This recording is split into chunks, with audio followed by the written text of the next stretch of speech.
Hello အားလုံးပဲမင်္ဂလာပါကျွန်တော်တို့မြန်မာ Future Technology ရဲ့ admin Leo ပဲဖြစ်ပါတယ်ကျွန်တော်တို့ဒီနေ့ဆွေးနွေးသွားမှာကတော့ real time face threat application တစ်ခုဖြစ်တဲ့ DeFi Lite အကြောင်းကိုပြောသွားမှာဖြစ်ပါတယ် DeFi Lite ကိုကျွန်တော်တို့ဒီ open source အနေနဲ့ဒီကျွန်တော်တို့ဒီ Robo မှာလာရောက်ပြီးတော့အခမဲ့ download လုပ်ယူနိုင်ပါတယ်ကျွန်တော်တို့ DeFi Lite ဆိုတာဘာလဲပေါ့နော်ပထမဆုံးအနေနဲ့ကျွန်တော်တို့သိရမှာက DeFi Lite ဆိုတာဘာလဲပြီးရင် AI real time face chain app တွေရဲ့သမိုင်းကြောင်းနဲ့အလုပ်လုပ်ပုံကိုသိဖို့လိုပါတယ်အခုခေတ် AI နည်းပညာတွေကလူတစ်ယောက်ရဲ့မျက်နှာကို live view ထဲမှာစက္ကန့်ပိုင်းအတွင်းပြောင်းလဲပေးနိုင်ပါပြီအဲ့ဒီအပြင်ဒီလူချင်းမြင့်တို့ environment တွေမှာဒီအမျိုးမျိုးသော environment တွေထဲမှာဒီကိုယ့်ရဲ့မျက်နှာမဟုတ်တဲ့ဒီတခြားသော model တွေရဲ့မျက်နှာတွေနဲ့ဒီဗီဒီယိုအတူလေးတွေကိုဖျက်ပြီးချိန်နိုင်တဲ့နည်းပညာတွေလည်းအများကြီးရှိနေပါပြီအဲ့ဒီထဲမှာ real time face threat app ဆိုတာကအရင်ရှားပါတယ်အရင်တော့ကတော့ဒါမျိုးတွေထုတ်လုပ်ခဲ့တာရှိပေမဲ့ real time face threat app ကောင်းကောင်းတစ်ခုရှိဖို့ဆိုတာအရင်ခက်ခဲတယ်ကိစ္စရဲ့တစ်ခုဖြစ်ပါတယ်ဒါပေမဲ့အခုကျွန်တော်တို့2016ခုနှစ်မှာတော့အရင်ခက်ခဲကြီးမဟုတ်တော့ပါဘူးအမှန်တကယ်ကဒါတွေကအခုမှဖြစ်လာတာလားဆိုတော့မဟုတ်ပါဘူးဆိုတော့ကျွန်တော်တို့ရဲ့သမိုင်းကြောင်းကိုတစ်ချက်လေ့လာရလိုက်ကြရအောင်ပါကဲ Zoom meeting တွေလုပ်နေစဉ်တောင်မို့ Facebook live stream လုပ်နေတဲ့အချိန်นี้ TikTok live stream ပဲဖြစ်ဖြစ် game streaming ပဲဖြစ်ဖြစ်လုပ်နေတဲ့အချိန်မှာတခြားလူတယောက်ရဲ့မျက်နှာနဲ့ live ပြတာမျိုးကိုမြင်ဘူးလားဒီဟာကတော့ကျွန်တော်ထင်တယ်2015မှာဒီတရုတ်ပြည်မှာတော့ခရဲရိုက်သွားတဲ့ကိစ္စတစ်ခုဖြစ်တယ်ပေါ့နော်အဲ့ဒါကဒီတရုတ်ပြည်ရဲ့အသေးဆွဲဒီ TikTok သူတို့ကတော့抖音လို့ခေါ်တာပေါ့ TikTok မှာ live လွှင့်နေတဲ့အမျိုးသမီးတယောက်ရဲ့ဒီမျက်နှာဟိုဘက်ဒီဘက်လှည့်လိုက်တဲ့အချိန်မှာဒီအောက်ကဒီအသက်ကြီးအမျိုးသမီးတယောက်ရဲ့မျက်နှာပုံစံပေါ်လာလို့ဆိုပြီးတော့အရင် hit ဖြစ်သွားဘူးပါတယ်ဆိုတော့အဲ့လိုပါပဲကျွန်တော်တို့ဒီ DeFi Lite ဆိုတဲ့ software ကဒီ AI streaming streaming တစ်ခုခုလုပ်နေတဲ့အချိန်မှာကိုယ့်မျက်နှာမဟုတ်ဘဲနဲ့ခြား celebrity တွေရဲ့မျက်နှာတွေကိုဒီယူသုံးထားနိုင်လောက်တဲ့အထိ powerful ဖြစ်ပါတယ်အခုကျွန်တော်ပြတော့ပြီးသွားမဲ့ model ကတော့2021 model ဖြစ်တာနဲ့အညီဒီ beginner တွေအတွက်နည်းနည်းတိုင်ဘက်စီမှာပေါ့ဒါပေမဲ့ကျွန်တော်အတက်နိုင်ဆုံးရိုးရှင်းဆုံးဖြစ်သွားအောင်ကျွန်တော်ပြသွားပါမယ်ဆိုတော့ဒီလိုလုပ်ပေးနိုင်တဲ့နာမည်ကြီး open source software တခုကတော့အခုကျွန်တော်တို့ပြနေတဲ့ DeFi Lite ပဲဖြစ်ပါတယ်ဒီဗီဒီယိုမှာတော့ကျွန်တော်တို့ DeFi Lite ရဲ့သမိုင်းကြောင်းဘယ်လိုဖန်တီးလာခဲ့တာလဲဘယ်လိုလုပ်တာလဲနဲ့ဘာကြောင့်လူကြိုက်များခဲ့လဲဆိုတာကိုလေ့လာသွားကြပါမယ် chapter 1အနေနဲ့ကတော့ကျွန်တော်တို့ DeFi Lite ဆိုတာဘာလဲဆိုတော့ဒီ analysis ကိုတစ်ချက်ကြည့်အောင်ပါ DeFi Lite ဆိုတာက AI ကိုအသုံးပြုပြီး real time face threat လုပ်ပေးနိုင်တဲ့ software တစ်ခုဖြစ်ပါတယ်video render စောင့်ကြရမလို့ပဲနဲ့ webcam ကနေပြီးတော့ဓာတ်ရိုက် Facebook လုပ်နိုင်ပါတယ် AI content creator တွေ streamer တွေ YouTuber တွေနဲ့ AI developer တွေကြားမှာလူကြိုက်အရင်များခဲ့ပါတယ်သူရဲ့သမိုင်းကတော့2019 DeFi technology ကနေစတင်ကြော်ကြားလာခဲ့ပါတယ် DeFi lab ထွက်လာပြီးနောက် AI Facebook နည်းပညာကိုလူအများကြီးအသုံးပြုလာနိုင်ခဲ့ပါတယ်အဲ့ဒါကတော့2018ခုနှစ်မှာပဲဖြစ်ပါတယ်2021မှာပဲ DeFi lab fan ဤသူdeveloper ကပဲ DeFi Lite ကိုစတင်ပြီးတော့ထုတ်လုပ်ခဲ့တာပါ2024မှာ official repository ကို archive လုပ်ခဲ့ပြီးတော့ development ကိုရပ်တန့်ခဲ့ပါတယ်ဆိုတော့အခုကျွန်တော်တို့မြင်နေခဲ့တဲ့ tools ကလောလောဆယ်မှာ internet archive အနေနဲ့ free to use အသုံးပြုလို့ရနိုင်ပါတယ်ဒါပေမဲ့တခုမှတ်သားထားပေးပါဒီ software ဒီကိုယ့်ရဲ့တာဝန်ယူမှုတာဝန်ခံမှုပေါ်မူတည်ပြီးတော့ဒီပြောင်းလဲသွားနိုင်တဲ့အနေအထားမှာရှိပါတယ်ဆိုတော့တရားကို educational only purpose only အနေနဲ့ဒါကြည့်ပေးကြပါเนาะဆိုတော့သူ့ရဲ့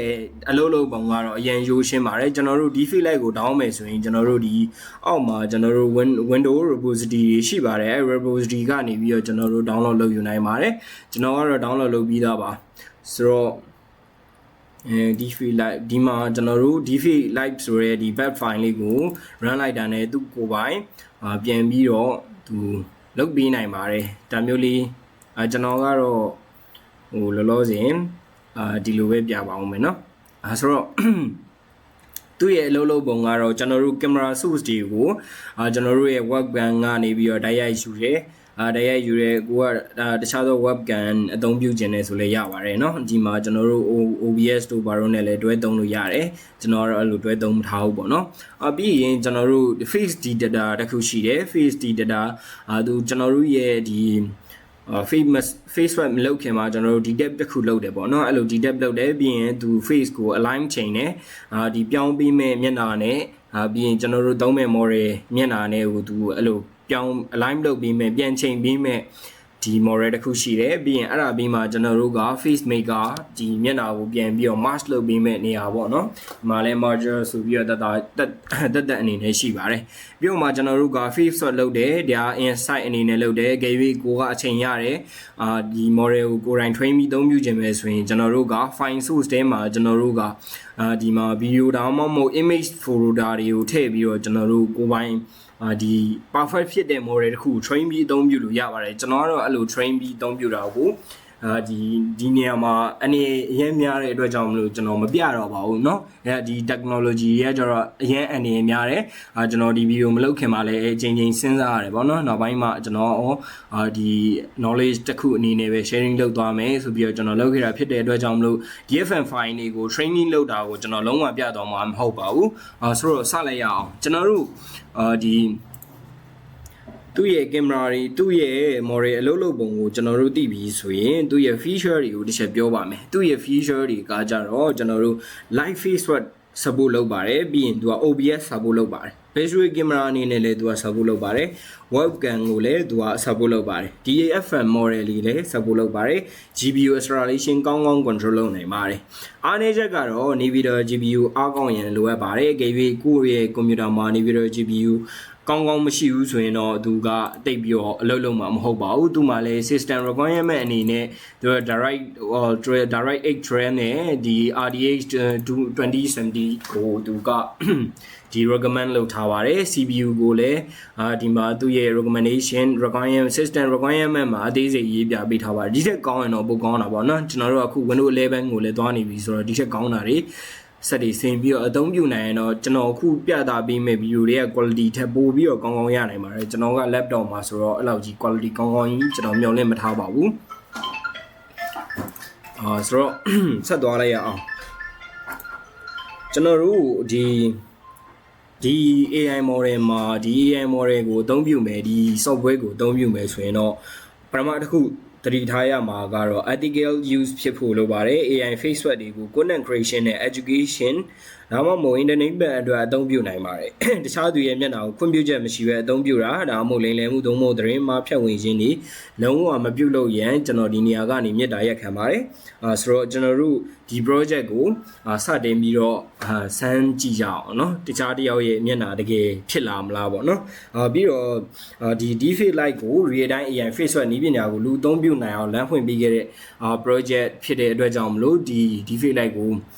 ဒီ lens လုပ်ပေးခဲ့တဲ့ acrylic လုပ်ပေးခဲ့တဲ့ developer တွေကိုကျွန်တော်ဒီနေရာကနေကျေးဇူးတင်ကြောင်းပြောချင်ပါတယ်ဆိုတော့ကျွန်တော်တို့ရဲ့project လေးစရအောင်ပါအကယ်၍ကျွန်တော်လူချင်းမင်းတို့ကဒီ deepfake light software ကို down ပြီးပြီဆိုရင် down ပြီးချင်းကျွန်တော်တို့အလုံးလောက်တာမျိုးမဟုတ်ဘဲနဲ့ကျွန်တော်တို့နမူနာပြပါမယ်အကယ်၍ဒီလိုမျိုးလေးစပြီဆိုကျွန်တော်ကတော့ဒီဟာဗီဒီယိုမလုပ်ခင်မှာအများကြီးစမ်းခဲ့ပြီဆိုတော့ဖြစ်စေချင်တာကတော့အကုန်လုံးကိုကျွန်တော်တို့က close လုပ်ထားလိုက်ပါမယ်နော်အလုံးကိုကျွန်တော်တို့ align မှာ module တွေအကုန်လုံးကျွန်တော်တို့ဒါမျိုးအနေထားအနေစပါမယ်ပြီးရင် camera source ကိုကျွန်တော်တို့စဖွင့်ပါမယ် camera source ကိုစဖွင့်ပြီးတော့ဒီမှာ direct show ထည့်မယ်ပြီးရင်ကျွန်တော်တို့ကတော့ Ozu FAD webcam ရှိရပေါ့နော်ကျွန်တော် laptop ကဆိုတော့အဲ့ဒါပဲသုံးလိုက်မယ်ကျွန်တော်အဲ့ဒါပဲသုံးပြီးရင်ကျွန်တော် face detector ဖွင့်မယ် YOLO version 5ကိုသုံးမယ်ကျွန်တော်ကနေပြီးတော့50 60သုံးတဲ့ laptop ဖြစ်တဲ့အတွက်ကြောင့်မလို့ကျွန်တော်အဲ့ဒါပဲကျွန်တော်မှလည်းဒီမှာ direct H12 support လုပ်တော့အဲ့ဒါပဲကျွန်တော်ရွေးထားလိုက်မယ်ကျွန်တော်ပြီးရင် face aligner ဖွင့်မယ် from point ကအကောင်းဆုံးပါပဲ rectangle ဆိုရင်လည်းface angle ကြီးလွဲသွားတတ်ပါတယ်เนาะကျွန်တော်တို့က point နဲ့ပဲသုံးပါမယ်ဘာလို့ဆိုတော့သူကမျက်နှာမှာကျွန်တော်တို့ဒါမျိုး point လေးတွေဆွဲပြီးတော့သူကအသုံးပြုတာဖြစ်တဲ့အတွက်ကြောင့်မလို့ဒီကောင်ကအကောင်းဆုံးပါပဲတစ်ချက်ပြန်ပြမယ်နော်ပေါ့နော်မင်းကျွန်တော်တို့ face maker ကိုဖွင့်ပါမယ် face maker မှာ Google Face Mask နဲ့ OpenCV ကိုကြိုက်တာအသုံးပြုနိုင်ပါတယ်ကုတ် version သုံးတဲ့လူတွေအတွက်ကတော့ OpenCV ကအကောင်းဆုံးဖြစ်ပါလိမ့်မယ်ကျွန်တော်တို့ပြီးရင်ကျွန်တော်တို့က face swap ကျွန်တော်တို့ insight အနေနဲ့အသုံးပြုပါမယ်ဒီထဲမှာကျွန်တော်ကနာမည်ကြီးဘောလုံးအခုကမ္ဘာဖလားကလည်းပြီးခဲ့တာဆိုတော့ကျွန်တော်တို့ကမ္ဘာဖလားမှာတကယ်နာမည်ကြီးခဲ့တဲ့ Messi and Ronaldo ကျွန်တော်ပုံနေထည့်ထားပါတယ်ပြီးရင်တချို့တော့ဒီ ပူတင်တို့ Elon Musk တို့တချို့သော model ရဲ့ file တွေကျွန်တော်ထည့်ထားပါတယ်ကျွန်တော်ဆန်းတာပေါ့နော်ပြီးရင်ကျွန်တော် feed adjuster ကိုဖွင့်မယ် feed merger ကိုဖွင့်ပါမယ်နောက်ဆုံးတစ်ခုကတော့ output ထုတ်ပေးဖို့ကျွန်တော် string output အတွက်ဒါလေးကိုချက်သုံးပါမယ်ဆိုတော့အဲ့ဒါမျိုး setting ချိန်ပြီးချင်းမှာလုံးဝချက်ချင်းမသုံးပါနဲ့ပြန်ပြီးတော့ reset ချပါဘာလို့ဆိုတော့ဒီ software တွေက heavy software တွေဖြစ်တဲ့အတွက်ကြောင့်မလို့ GPU ကိုအရင်စားပါတယ် GPU နဲ့ CPU အရင်စားပါတယ်ဆိုတော့အဲ့လိုမျိုးတန်းသုံးလိုက်တာနဲ့ဆိုင်ရင်ကိုကတစ်စီရင်းသွားတာအကောင်းဆုံးပါပဲဆိုတော့ကျွန်တော်window ကိုတစ်ချက်ဖွင့်ကြည့်အောင်ငါ face animator ကျွန်တော်ချက်ဖွင့်လိုက်ပါမယ်နော်animator တစ်ချက်ပိတ်ထားပါမယ်ဆိုတော့ဒီမှာပုံကျွန်တော် Ronaldo ရဲ့တခြားသော pre-use model တွေရှိတယ်ပြီးရင်ကျွန်တော်ဒီမျိုးသမီးတယောက်ရဲ့ပုံလေးတွေကျွန်တော် Instagram ကနေပြီးတော့တစ်ချက်ကြည့်ထားရပေါ့နော်ဆိုတော့စလိုက်ရအောင်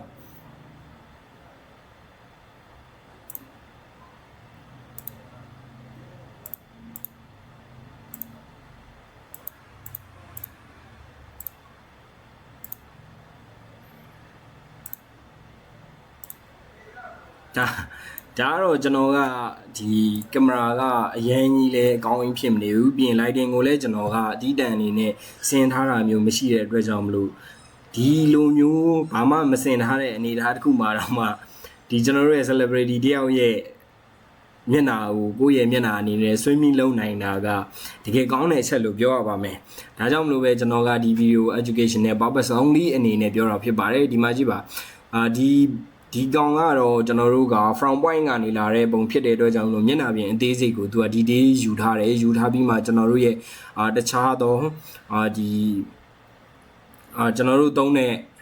model ရဲ့ပုံယူလိုက်တယ်ပေါ့နော်ယူပြီးမှကျွန်တော် mask လုပ်ပေးထားတာဖြစ်ပါတယ်ဆိုတော့ကျွန်တော် Ronaldo ရဲ့ပုံသွားကြည့်အောင်ကျွန်တော်မျက်နှာနဲ့ကဒီ model ကဒီ Messi ရဲ့ model ကပိုအဆင်ပြေမယ်ပေါ့နော်ဘာလို့ဆိုတော့သပင်ကလည်းလောစဉ်အရင်တူတယ်လို့တော့ပြောတာမဟုတ်ပါဘူးအရင်အနေထားအရာကျတယ်လို့ပြောတာပေါ့နော်ဆိုတော့ကျွန်တော်ကဒီ Ronaldo CR7 ဒါကတော့ကျွန်တော်တို့ရဲ့CR7 ရဲ့မျက်နှာပေါ့နော်အရင်မတူဘူးလို့မပြောပါနဲ့เนาะကျွန်တော် DFM file နဲ့ဆိုရင်ဒီထက်ပိုပြီးတော့ quality ကောင်းကောင်းထွက်လုပ်လို့ရပါတယ်ကျွန်တော် educational purpose only video ဖြစ်တဲ့အတွက်ကြောင့်မလို့ကျွန်တော်ကဒီလောက်ပဲလုပ်ပြတာဖြစ်ပါတယ်ဒီလောက်ပဲလုပ်ပြရင်တောင်မှတချို့လူရနားလေကောင်းနားလေနိုင်ပါလိမ့်မယ်ဆိုတော့ဆက်သွားရအောင်ပါကျွန်တော်ကဒီ Elon Musk ပေါ့ဒါတော့သူ့ရဲ့မျက်နှာဒီနေရာမှာလေဒီ Facebook insight ကိုသုံးမယ်ဆိုရင်သုံးတဲ့ဓာတ်ပုံဒီ quality ကောင်းတွေကိုယ့်ရဲ့မျက်နှာနဲ့ fit ဖြစ်ရတာအလွယ်ဆုံးဖြစ်ပါလိမ့်မယ်နောက်မှာဒီကျွန်တော်ကအဲ့ဓာတ်ပုံတွေရှာတာကျတော့ internet ကပဲရှာလိုက်တာဆိုတော့အရင်မျက်နှာပြင်အဆင်ပြေတဲ့ပုံကိုကျွန်တော်အချိန်ယူပြီးတော့မရှာလိုက်နိုင်ဘူးပေါ့နော်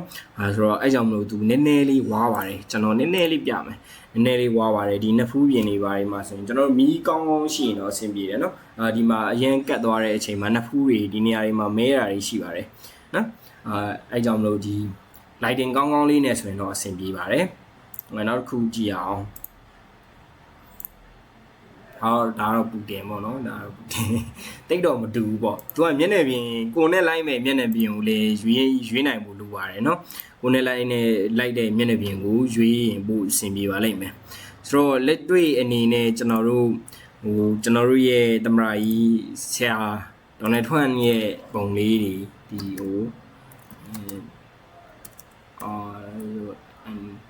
LDDRUMP DXO 4K HD 4K ပုံတွေကိုရွေးတာအကောင်းဆုံးဖြစ်ပါလိမ့်မယ်နော်ဒါတွေကပို့ပြီးတော့မျက်နှာပြင်အနေထားနဲ့ပြောင်းရတာပို့အဆင်ပြေပါလိမ့်မယ်ဆိုတော့ကျွန်တော်ကြည့်အောင်ပုံလေးတွေနော်ဒီပုံကတော့အဆင်မပြေဘူးကျွန်တော်တို့ရဲ့ဆယ်လီကြီးပေါ့နော်ဒီကပို့ပြီးတော့ဆယ်လီဖြစ်မယ်ဆိုတဲ့သူက JPG file နဲ့မှာအဆင်ပြေမယ်နော် JPG ဆိုတော့ JPG တို့ PNG တို့ဒီမျိုး file လေးနဲ့ပဲပို့အဆင်ပြေမယ် JPG နဲ့ PNG ဘယ်ဟာပိုကောင်းလဲတော့ယူမလို့သိမယ်ထင်ပါတယ်ဆိုတော့အဲ့ယူမလို့အသုံးပြုမဲ့ file ပုံမူတည်ပြီးတော့ဒီ quality အကောင်းဆုံးအသုံးပြုနိုင်ရင်တော့ဒါအကောင်းဆုံးဖြစ်ပါလိမ့်မယ် ကျွန်တော်တို့ကတော့ဒီတယောက်တည်း single ပုံကိုလိုချင်ဆုံးပေါ့နော်ဘာလို့ဆိုတော့အဲ single ပုံကပို့ပြီးတော့မျက်နှာပြင်ချင်းရတာအဆင်ပြေတယ်ပေါ့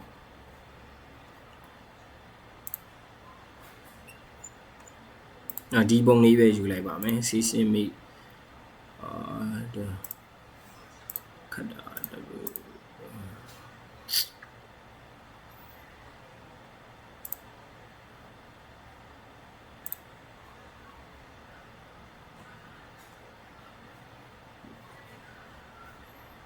ဒီအောင်ပဲယူလိုက်ပါမယ်အကောင်းဆုံးဖြစ်မဲ့ဒီမှာ PNG file တစ်ခုတွေ့ပြီပေါ့နော် Donald Trump PNG ဆိုတော့ကျွန်တော်ဒါလေးကိုခဏပိတ်လိုက်မယ်window ခဏပိတ်လိုက်မယ်okay ပြီးရင်ကျွန်တော်ကခဏကတုံးခဲ့တဲ့ Donald Trump ရဲ့မျက်နှာ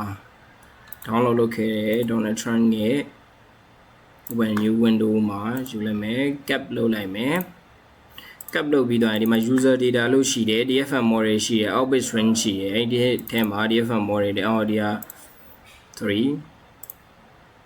ဒီကနေပဲယူလိုက်တော့မယ်နော်အဲဆိုဟိုမှာပြတာဒီအဆင်ပြေဘူးကျွန်တော် okay အဲဆိုရင်ကျွန်တော်တို့ကအနေခဏလေးတော့ဒီပြန်ပြီး refresh လုပ်ပြီးသွားတာ ਨੇ ကျွန်တော်တို့ကပုံတွေအရင်များရင်တော့ကောင်းတာပေါ့နော်ပုံတွေအရင်များရင်တော့သူကပိုပြီးအဆင်ပြေတယ်သပင်အနေထားနဲ့ပုံပေါ် quality ပေါ်မူပြီးတော့သူကဒါမျိုးပုံလေးတွေဒါဆိုပုံကောင်းတော့မဟုတ်ဘူးပေါ့နော်ပုံကောင်းတစ်ခုတော့မဟုတ်ဘူးကျွန်တော်မျက်နှာပြင်နဲ့သူ့ရဲ့မျက်နှာပြင်နဲ့အနှဲငယ်ကွာတယ်ပေါ့နော်အဲ့လိုဆိုကျွန်တော်မျက်နှာတေးတဲ့အတွက်ကြောင့်မလို့ Donald Trump လိုမျက်နှာကြီးထွက်ဖို့အတွက်ဒါမျိုးဒီ fix မဖြစ်နေဘူးပေါ့နော်ဆိုတော့အားလုံးပဲကျေးဇူးတင်ပါတယ်ကျွန်တော်ရဲ့ဒီနေ့ဗီဒီယိုလေးကိုကြည့်ရှုပေးတဲ့အတွက်ကြောင့်မလို့အားလုံးကိုလည်းကျွန်တော်ဒီနေရာကနေကျေးဇူးတင်ပါတယ်ဆိုတော့မက်ဆီလေးနဲ့ပဲနှုတ်ဆက်လိုက်ကြမလားဆိုတော့ကြည့်လိုက်ပါမယ်မက်ဆီတရားမဟုတ်မက်ဆီဒီကောင်က webcam အနေနဲ့လာတာဆိုတော့အရင်ကျေလို့မရအောင်နော်အားလုံးကျေးဇူးတင်ပါတယ်ကျွန်တော်ဒီဗီဒီယိုလေးကိုဒီကြည့်ရှုအားပေးတဲ့အတွက်ကြောင့်မလို့ပေါ့နော်